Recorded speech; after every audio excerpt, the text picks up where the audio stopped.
lithi lele lami onqobayo ngiyakumenza abe yinsika ethempelini likaNkulunkulu wami futhi akasoze aphuma khona.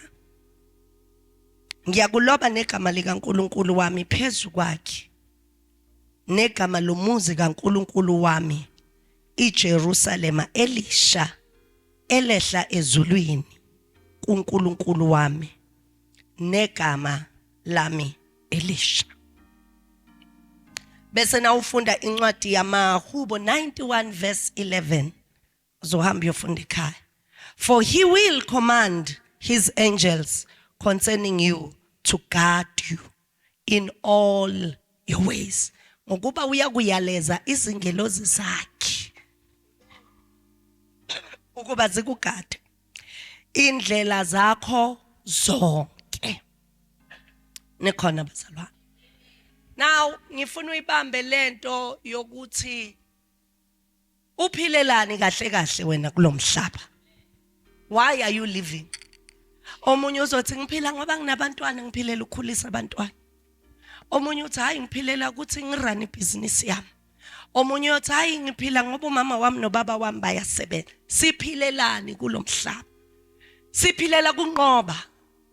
And ukunqoba kwethu kumele sinqobe izimpi esibhekene nazo enyameni. Siphinde sinqobe izimpi esibhekene nazo emoyeni. Nikhona bazalwane. So uma bewungabuzwa lo mbuzo ukuthi kahle kahle uphilela ini? Philela ukunqoba. Awuphilela ngudla ama cornflakes every day.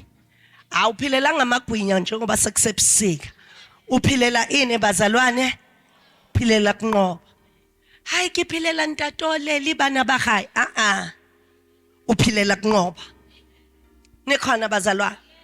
You must understand something when it comes to izinto zikaNkulunkulu. Azihambi nga 2 by 2. Zihamba ngawe uwedwa. Nikhona bazalwane. Zihamba ngawe uwedwa. Angeke umpostola ajeziselwe izono zami. Mina ngiyocheza for izono zami. Mina ngiyothola umqhele for ukusebenza kwami. Akuyoshiwa kuthiwa hayi ngoba umntwana kaMpostola akangene, no. So that's why ngithi kuwena uphilela ini? Ukunqoba. So you are a victor whether you are married or whether you are single. You are a victor. Whether you are a young person, whether you are an older person, uphilela ini bazalwane? Ukunqoba. Bese lithi iBhayibheli thina singaphezu kwani kwabanqobi. Okusho ukuthi ngamanye amazwi victory has already been given unto us. Thina sekumele senzeni si-actione i-victory yethu lena njani enikeziwe kuthi. Uma challenges comes on your way already sekunqobile, but you need to put ukunqoba kwakho into action. Nikhona bazalwane. You need to put it into action. Athi ngikhulume kanje maybe uzongizwa. Uma insizwa ifuna intombi ayingene ekamereni ikhala. Uma insizwa ifuna ini kumele yenze njani bazalwane? 1 kumele iphume iyoyifuna. 2 nayisiyitholile kumele ishele. And ekusheleni kwayo ama chances ukuthi izovinywa isuke ingenawo. Most of the time they get no, mara gcine kube uyes. Yini emenza ukuthi agcine athola uyes? Yile ndlela aphikelele ngayo. Nikhona bazalwane. Naye efika namhlanje uthi Dudla intombi ngiyakuthanda, waze wamuhla nezifaxa zakho ngathi qatha kabosheleni nawuhleka. Athi lo sisi uyangiphaphela mina. Yazi uyangiphaphela. Ngiyazazi mina ukuthi ngimuhle. Nikhona bazalwane. Mara nangabe uyayifuna and uya understand ukuthi uphiwe ukunqoba. Akanendaba ukuthi bathe uyaphapha namhlanje. Kusasa uyabuya. Athi wazi wamuhle kakhulu namhlanje ngathi ugeze ngobisi. Athi lo sisi wazi kuthini? Ngicela uhlukane nami. Aphuma bhekele. Nalo sisi aphuma bhekele. Nikhona bazalwane.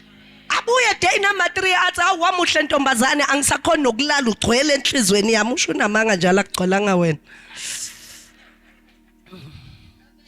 marathi ugcwele ngisakhona nokulala usho ulale waze wakhohlwa ukuthi ukhona sakhona nokulala sisi ngicabanga wena nokudla kusangeni ngicabanga wena anqabe lo sisi ngilalele kahle anqabe lo sisi bana bazalwane noma esetsheliwe ukuthi ugcwele enhlizweni but lo bhuti ngale ndlela aphikelela ngayo kunento ayitshalayo aphinda afike lo sisi emsebenzini nangabe seyitshalekile uyomuso lo sisi athi wathi kunaliya bhuti wangithwenya jwang wangitina liwungitina akasamdini khona into eseyiqalile iyenzeka sewuyaqala manje sewukhuluma ngaye lo muntu nikhona bazalwane because if she didn't care bengeke azakhulume ngaye nikhona bazalwane athi ngicela buye lo bhuti athi ngizocela inombolo yakho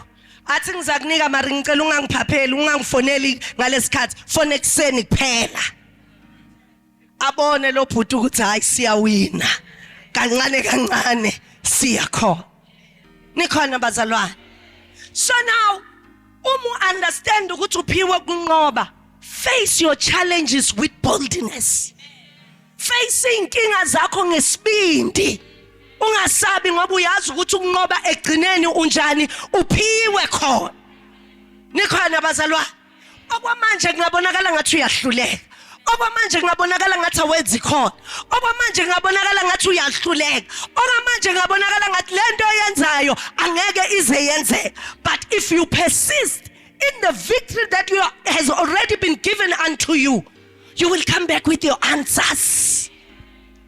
You will come back with your answers. The Bible says, mkhulu, by his stripes we are healed.